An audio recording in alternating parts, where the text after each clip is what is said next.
O'Connor Hospital is a critical access hospital. We're licensed for 23 beds. We're staffed at 16 beds. We provide both acute care stays as well as swing bed stays or restorative care for those patients who need rehabilitative services before returning to home. Nestled among upstate New York's Catskill Mountains, O'Connor Hospital has a proud tradition of serving residents of Delhi and the surrounding areas of Delaware County, a tradition of providing quality health care to a committed and supporting community.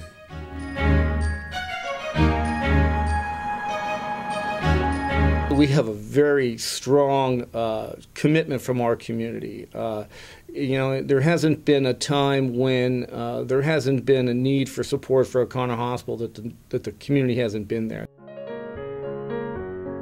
That tradition of community involvement goes back more than 50 years. To 1921, when Mr. and Mrs. Henry Cannon Sr. gave their property on Franklin Street to the village. It became Delhi Hospital. Delhi resident Willard Vetter shares some memories. Well, I remember Henry Cannon purchased the old hospital on Franklin Street.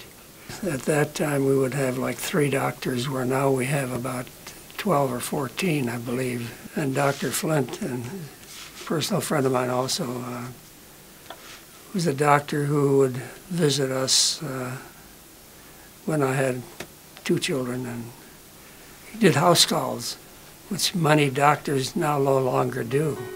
In 1945, the Hospital Guild was formed. Women from area churches supplied the hospital with jams and jellies and visited with patients. Twice a month, they met to sew, mend, and provide new garments for hospital patients and personnel.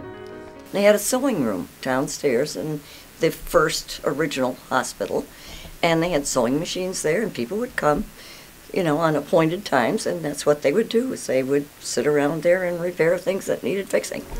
The women also set up a tribute fund for the hospital, and every fall sponsored a hospital tag day to raise money. We used these little bitty paper tags, and we had people stationed really good places within the village, at the grocery stores, a drugstore. They'd have an appointed place up by the courthouse and that sort of thing. And when they went into whatever building it was, or when they came out, if we missed them on the way in, why, we would, and people knew about it. We had lots of publicity. And people were wonderful about making a donation, and all they got in return was this little bitty paper tag, which they could put on their lapel or hang on a button or something. Vetter says by the late 1950s, a new, bigger hospital was needed. And it just no longer satisfied the needs of the community. Community leaders began a drive to raise $250,000 for the construction of a new hospital. The campaign slogan was "Helping yourself by helping others."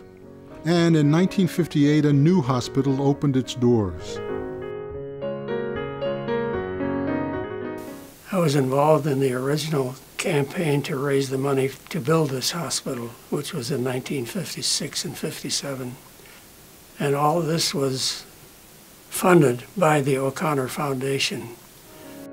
In 1969, the name of the hospital was changed from Delhi Hospital to O'Connor Hospital in recognition of the support and contributions of Judge A. Lindsay O'Connor and his wife Olive. When they asked the O'Connors came right up and did it. More construction and upgrades continued with the addition of a patient wing in 1970 and the addition of a medical arts building in 1976. By 1988, the economic realities of rural health care had changed, and in order to survive, O'Connor formed a strategic partnership, becoming a division of Bassett Hospital. O'Connor Board Chairman Pete Hamilton remembers those days. Healthcare at that time was very difficult. There were pressures from the state, there were pressures from the community for something different, for more involvement, more healthcare. And it was a challenge. We needed a partner. My personal feeling was that we needed a strong partner, and the sooner we picked a partner, the better. And we were very fortunate to begin discussions with Bassett Healthcare.